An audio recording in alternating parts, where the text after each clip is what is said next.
Still a little windy.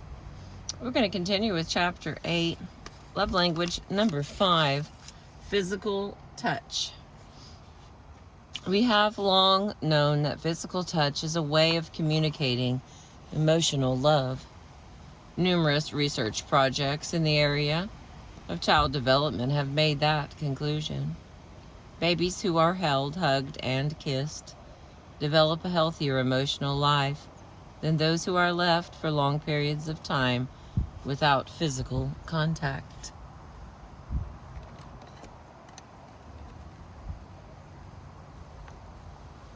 I know it looks crooked. It probably is. The importance of touching children is not a modern idea. In the 1st century, the Hebrews living in Palestine recognized Jesus as a great teacher, brought their children to him to have him touch them. You may remember that Jesus' disciples rebuked those parents, thinking that Jesus was too busy for such frivolous activity. But the scriptures say that Jesus was indignant with the disciples and said, "Let the little children come to me, and do not hinder them, for the kingdom of God belongs to such as these.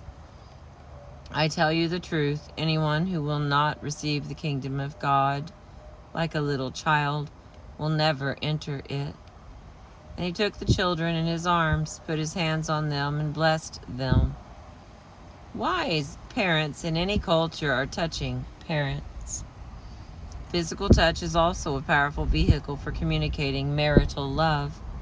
Holding hands, kissing, embracing, and sexual intercourse are all ways of communicating emotional love to one's spouse.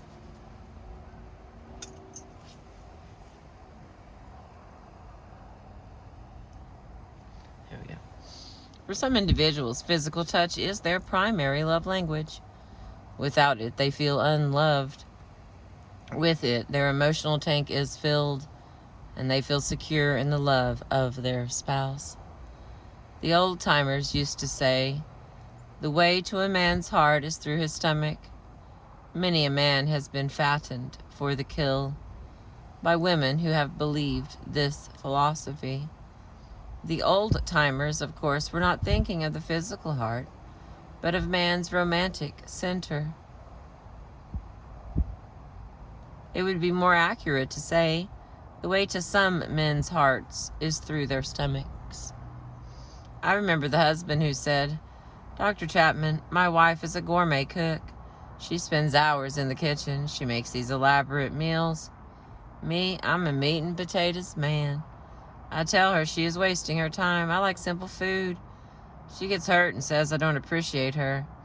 I do appreciate her. I just wish she would make it easy on herself and not spend so much time with the elaborate meals. Then we would have more time together, and she would have the energy to do some other things." Obviously, other things were closer to his heart than fancy food.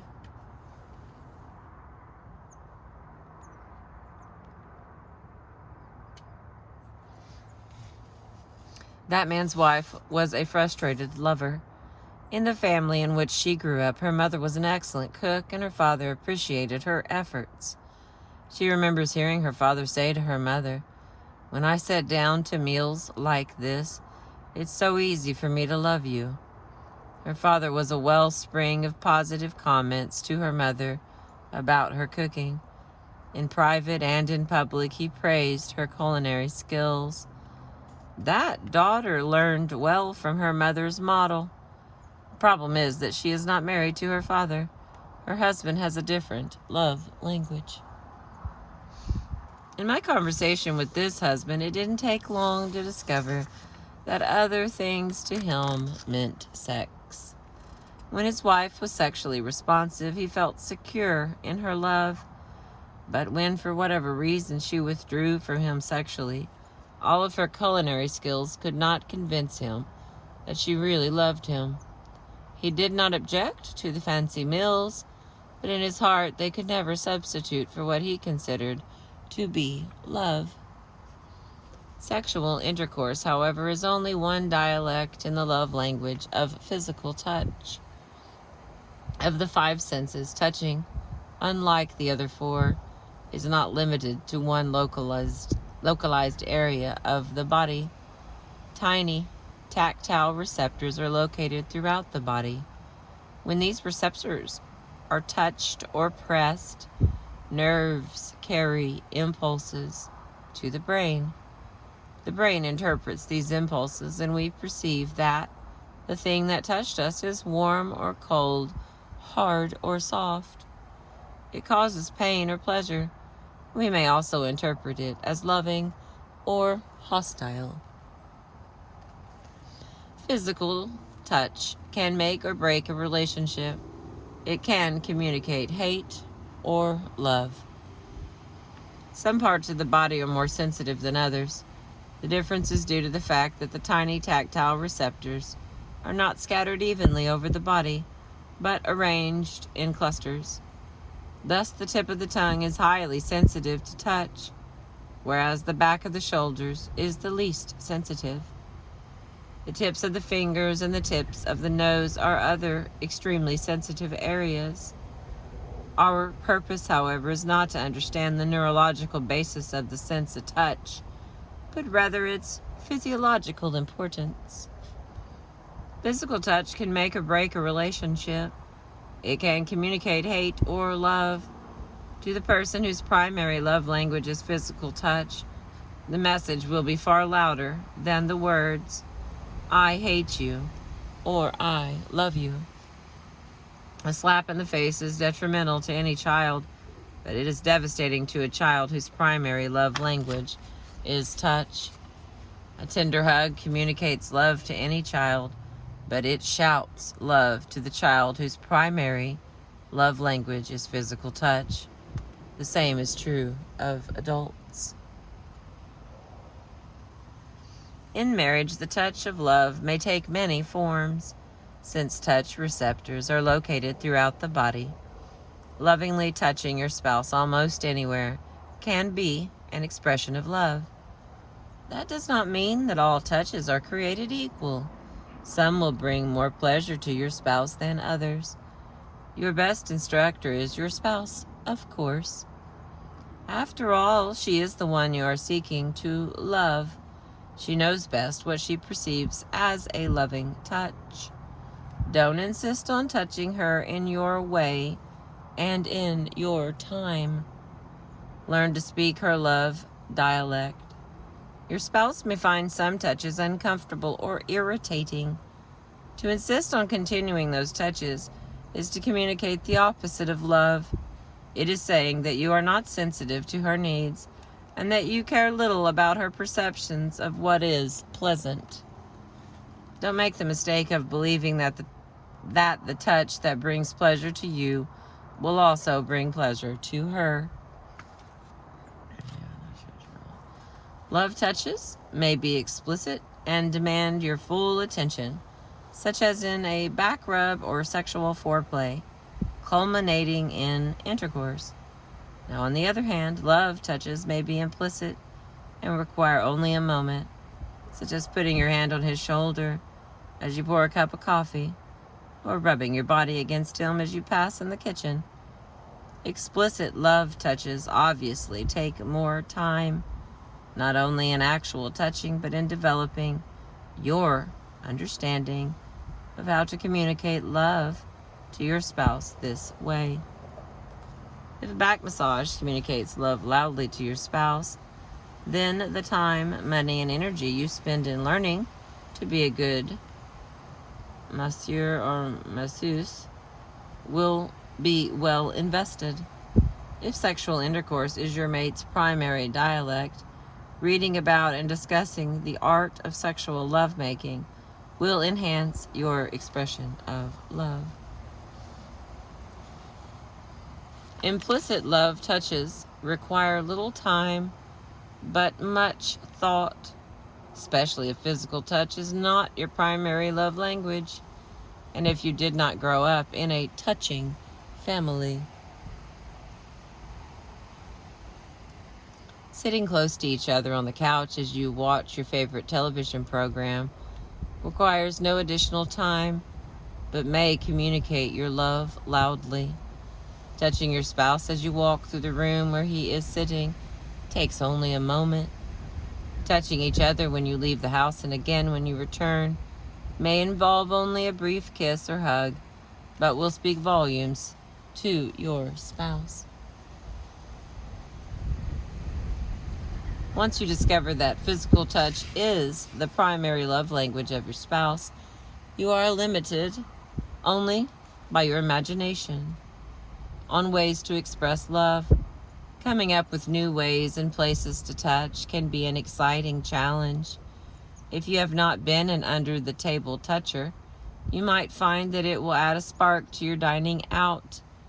If you are not accustomed to holding hands in public, you may find that you can feel your spouse's emotional love tank as you stroll through the parking lot. If you don't normally kiss as soon as you get into the car together, you might find that it will greatly enhance your travels. Hugging your spouse before she goes shopping may not only express love, it may bring her home sooner. Try new touches in new places and let your spouse give you feedback on whether he finds it pleasurable or not. Remember, he has the final word. You are learning to speak his language. And the next category is the body is for touching. And that looks pretty clear to me. From what I can see. Looks clear. Okay, the body is for touching. Whatever there is of me resides in my body. To touch my body is to touch me. To withdraw from my body is to distance yourself from me emotionally. In our society, shaking hands is a way of communicating openness and social closeness to another individual. When on rare occasions one man refuses to shake hands with another, it communicates a message that things are not right in their relationship. All societies have some form of physical touching as a means of social greeting. The average American male may not feel comfortable with the European bear hug and kiss, but in Europe that serves the same function as our shaking hands. There are appropriate and inappropriate ways to touch members of the opposite sex in every society. The recent attention to sexual harassment has highlighted the inappropriate ways within marriage. However, what is appropriate and inappropriate touching is determined by the couple themselves within certain broad guidelines. Physical abuse is, of course, deemed inappropriate by society, and social organizations have been formed to help the battered wife and the battered husband. Clearly, our bodies are for touching, but not for abuse. If your spouse's primary love language is physical touch, nothing is more important than holding her as she cries. This age is characterized as the age of sexual openness and freedom. With that freedom, we have demonstrated that the open marriage, where both spouses are free to have sexual intimacies with other individuals, is fanciful. Those who do not object on moral grounds eventually object on emotional grounds. Something about our needs for intimacy and love does not allow us to give our spouse such freedom. The emotional pain is deep, and intimacy evaporates when we are aware that our spouse is involved with someone else sexually. Counselors' files are filled with records of husbands and wives who are trying to grapple with the emotional trauma of an unfaithful spouse.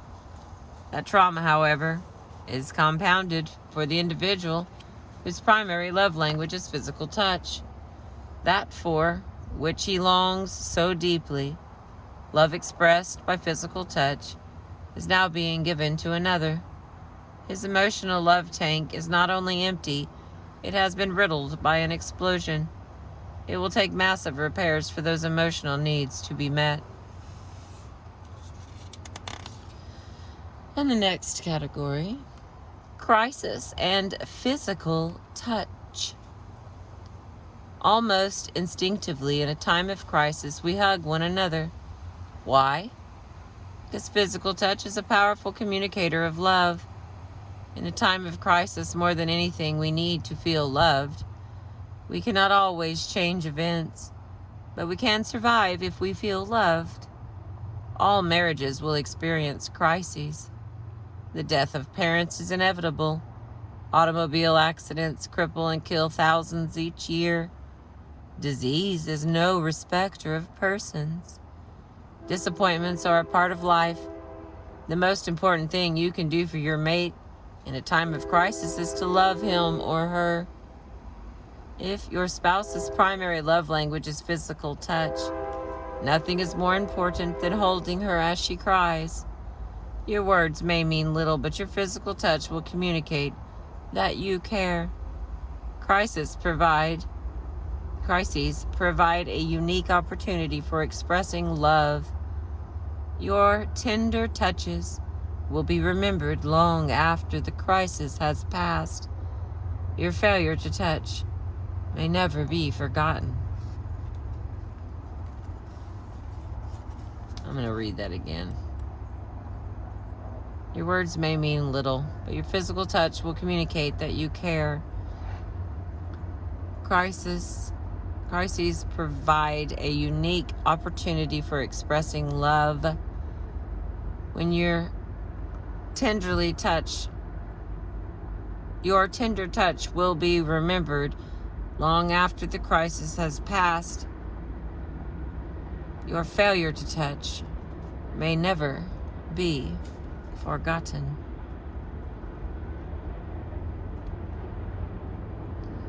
Since my first visit to West Palm Beach, Florida, many years ago, I have always welcomed invitations to lead marriage seminars in that area. It was on one such occasion that I met Pete and Patsy. They were not native to Florida. Few are. But they had lived there for 20 years and called West Palm Beach home. My seminar was sponsored by a local church, and as we drove from the airport, the pastor informed me that Pete and Patsy had requested that I spend the night at their house. I tried to act excited, but I knew from experience that such requests usually meant a late night counseling session.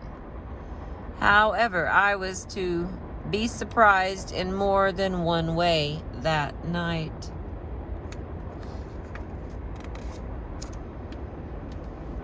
As the pastor and I entered the spacious, well-decorated Spanish-style house, I was introduced to Patsy and to Charlie, the family cat. As I looked around the house, I had the hunch that either Pete's business had done very well, his father had left him a huge inheritance, or he was hopelessly in debt. Later, I discovered that my first hunch was correct.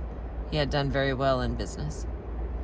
When I was shown the guest room, I observed that Charlie, the cat, was making himself at home, stretched across the bed where I was to be sleeping. I thought, this cat has it made. Pete came home shortly, and we had a delightful snack together and agreed that we would have dinner after the seminar. Several hours later, while sharing dinner, I kept waiting for the counseling session to begin. It never did. Instead, I found Pete and Patsy to be a healthy, happy married couple. For a counselor, that is an oddity.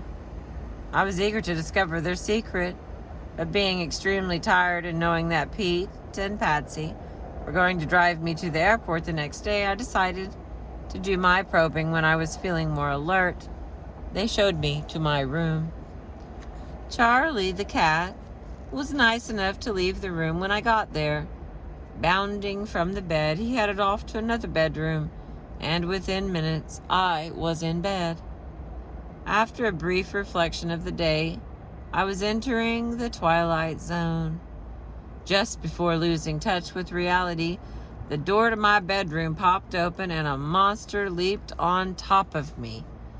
Now, I had heard of Florida scorpions, but this was no small scorpion. Without time to think, I grabbed the sheet that was draped over my body, and with one blood-curdling shriek, flung the monster against the far wall. I heard his body hit the wall, and then silence. Pete and Patsy came running down the hallway, turned on the light, and we all looked at Charlie, laying still. Pete and Patsy have never forgotten me, and I have never forgotten them. Charlie did revive in a few minutes, but he did not come back to my room. He did not come back to my room. In fact, Pete and Patsy told me later that Charlie never went back to that bedroom again. After my abuse of Charlie, I wasn't sure whether Pete and Patsy would still want to take me to the airport the next day, or if they would have any further interest in me. However, my fears vanished when, after the seminar, Pete said, "Dr. Chapman, I have been to many seminars, but I have never heard anyone describe Patsy and me as clearly as you. That love language idea is true. I can't wait to tell you our story."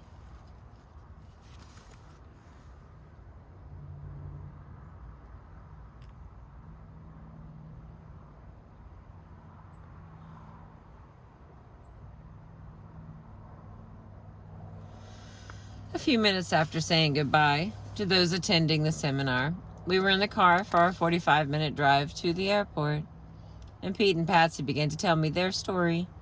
In the early years of their marriage, they had tremendous difficulties, but some 22 years earlier, all of their friends agreed that they were the perfect couple. Pete and Patsy certainly believed that their marriage was made in heaven. They had grown up in the same community, attended the same church, and graduated from the same high school. Their parents had similar lifestyles and values. Pete and Patsy enjoyed many of the same things. They both liked tennis and boating, and they often talked about how many interests they held in common. They seemed to possess all the commonalities that are supposed to assure fewer conflicts in marriage. They began dating in their senior year in high school. They attended separate colleges but managed to see each other at least once a month, and sometimes more often. By the end of their freshman year, they were convinced that they were meant for each other. They both agreed, however, to finish college before marriage.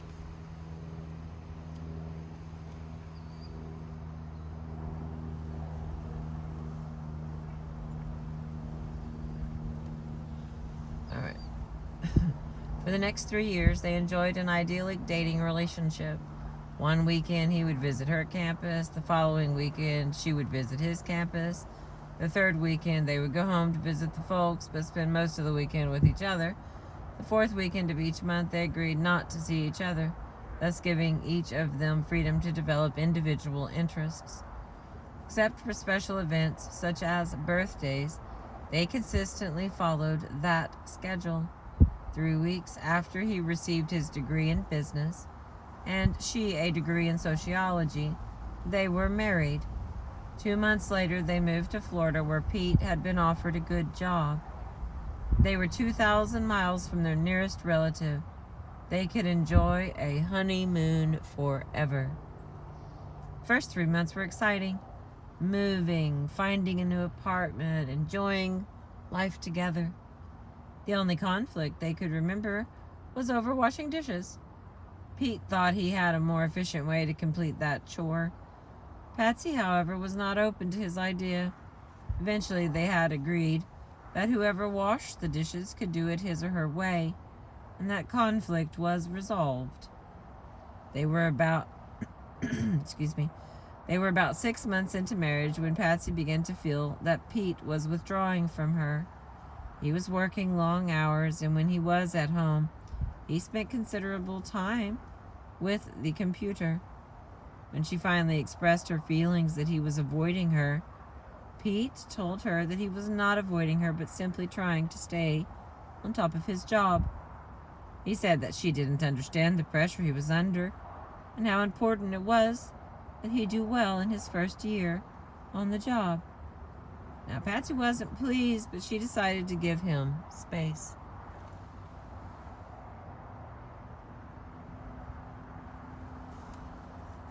Patsy began to develop friendships with other wives who lived in the apartment complex.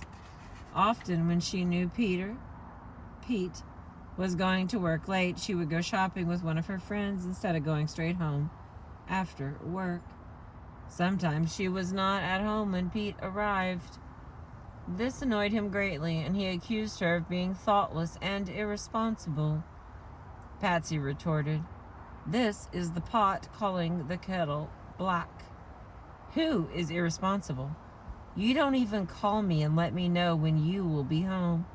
How can I be here for you when I don't even know when you will be here? And when you are here, you spend all your time with that dumb computer. You don't need a wife. All you need is a computer." To which Pete loudly responded, "I do need a wife. Don't you understand? That's the whole point. I do need a wife." But Patsy did not understand. She was extremely confused. In her search for answers, she went to the public library and checked out several books on marriage. Marriage is not supposed to be this way, she reasoned. I have to find an answer to our situation. When Pete went to the computer room, Patsy would pick up her book. In fact, on many evenings, she read until midnight. On his way to bed, Pete would notice her and make sarcastic comments such as, "If you read that much in college, you would have made straight A's." Patsy would respond, "I am not in college. I'm in marriage, and right now I'd be satisfied with a C." Pete went to bed without so much as a second glance. At the end of the first year, Patsy was desperate. She had mentioned it before, but this time she calmly said to Pete, "I'm going to find a marriage counselor. Do you want to go with me?" But Pete answered, "I don't need a marriage counselor. I don't have time to go to a marriage counselor. I can't afford a marriage counselor." "Then I'll go alone," said Patsy. "Fine. You are the one who needs counseling anyway." The conversation was over. Patsy felt totally alone, but the next week she made an appointment with a marriage counselor. After 3 sessions, the counselor called Pete and asked if he would be willing to come in and talk about his perspective on their marriage. Pete agreed, and the process of healing began. 6 months later, they left the counselor's office with a new marriage.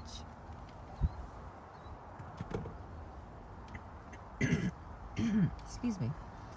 I said to Pete and Patsy, "What did you learn in counseling that turned your marriage around?" "In essence, Dr. Chapman," Pete said, "we learned to speak each other's love language." The counselor did not use that term, but as you gave the lecture today, the lights came on. My mind raced back to our counseling experience, and I realized that's exactly what happened to us. We finally learned to speak each other's love language. "So what is your love language, Pete?" I asked. "Physical touch," he said without hesitation. "Physical touch for sure," said Patsy. "And yours, Patsy?" "Quality time, Dr. Chapman. That's what I was crying for in those days while he was spending all his time with his job and his computer." "How did you learn that physical touch was Pete's love language?" "It took a while," Patsy said. "Little by little it began to come out in the counseling. At first, I don't think Pete even realized it." "She's right," Pete said. "I was so insecure in my own sense of self-worth that it took forever for me to be willing to identify and acknowledge that her lack of touch had caused me to withdraw. I never told her that I wanted to be touched, although I was crying inside for her to reach out and touch me. In our dating relationship, I had always taken the initiative in hugging, kissing, and holding hands, but she had always been responsive. I felt that she loved me. But after we got married, there were times that I reached out to her physically, and she was not responsive. Maybe with her new job responsibilities, she was too tired. I don't know, but I took it personally. I felt that she didn't find me attractive. Then I decided I would not take the initiative because I didn't want to be rejected. So I waited to see how long it would be before she'd initiate a kiss or a touch or sexual intercourse. Once I waited for 6 weeks before she touched me at all. I found it unbearable. My withdrawal was to stay away from the pain I felt when I was with her. I felt rejected, unwanted, and unloved.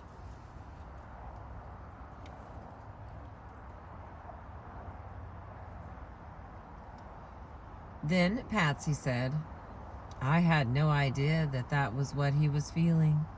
I knew that he was not reaching out to me. We were not kissing and hugging, as we had done earlier. But I just assumed that since we were married, that was not as important to him now. I knew that he was under pressure with his job. I had no idea that he wanted me to take the initiative. He's right. I would go weeks without touching him. It didn't cross my mind. I was preparing meals, keeping the house clean, doing his laundry, and trying to stay out of his way. I honestly didn't know what else I could be doing. I could not understand his withdrawal or his lack of attention to me. It's not that I dislike touching. Excuse me. It's just that it was never that important to me. Spending time with me is what made me feel loved and appreciated, giving me attention. It really didn't matter whether we hugged or kissed as long as he gave me his attention. I felt loved. It took us a long time to discover the root of the problem, but once we discovered that we were not meeting each other's emotional need for love, we began to turn things around. Once I began to take the initiative in giving him physical touch, it's amazing what happened. His personality, his spirit changed drastically. I had a new husband. Once he became convinced that I really did love him, then he began to become more responsive to my needs. Does he still have a computer at home? I asked. Yes, she said, but he seldom uses it, and when he does, it's all right, because I know that he's not married to the computer. We do so many things together that it's easy for me to give him the freedom to use the computer when he wants to. What amazed me at the seminar today, Pete said, was the way your lecture on love languages carried me back all these years to that experience. You said in 20 minutes what it took us 6 months to learn. Well, I said, it's not how fast you learn it, but how well you learn it that matters. And obviously you have learned it well. Pete is only one of many individuals for whom physical touch is the primary love language. Emotionally, they yearn for their spouse to reach out and touch them physically. Running the hand through the hair, giving a back rub, holding hands, embracing. Sexual intercourse. All of those and other love touches are the emotional lifeline of the person for whom physical touch is the primary love language. All right, now the 10 things, and we are done with this chapter. Thank you for letting me read to you again. If your spouse's love language is physical touch, number 1, as you walk from the car to the shopping mall, reach out and hold your spouse's hand. Unless, of course, you have 3 preschool children with you. Number 2, while eating together, let your knee or foot drift over and touch your spouse. Be careful you are not rubbing the dog. Number 3, walk up to your spouse and say, have I told you lately that I love you? Take her in your arms and hug her while you rub her back, and continue, you are the greatest. Resist the temptation to rush to the bedroom, entangle yourself, and move on to the next thing. Number 4, while your spouse is seated, walk up behind her and initiate a shoulder massage. Continue for 5 minutes unless your spouse begs you to stop. Number 5, if you sit together in church when the minister calls for prayer, reach over and hold your spouse's hand. Number 6, initiate sex by giving your spouse a foot massage. Continue to other parts of the body as long as it brings pleasure to your spouse. Number 7, run the water in the jacuzzi and announce to your spouse that you are looking for a partner to join you. Number 8, riding down the road together, reach over and touch your spouse on the leg, stomach, arm, hand, or if he or she says stop, by all means, put on the brakes. Number 9, when family or friends are visiting, touch your spouse in their presence. A hug, running your hand along his or her arm, putting your arm around his as you stand talking, or simply placing your hand on her shoulder can earn double emotional points. It says, even with all these people in our house, I still see you. Number 10, and the last one. When your spouse arrives at home, meet him or her one step earlier than usual and give your mate a big hug. If you normally meet at the door, go to the garage. If you normally meet in the garage, go to the street. Then, as the car turns into the driveway, stop your mate. Lean into the lowered window and give him or her a kiss. If you normally meet at the street, hide in the parking area and step out as your mate opens the door and give him or her a hug. Now please be sure that your mate sees you before you hug him or her. All right. We have finished that chapter. The next one will be chapter 9, and it says discovering your primary love language. And now we'll go through some more understanding, but at least for tonight, we have them all. I appreciate you letting me read the 5 love languages to you. This has been Physical Touch. I appreciate you.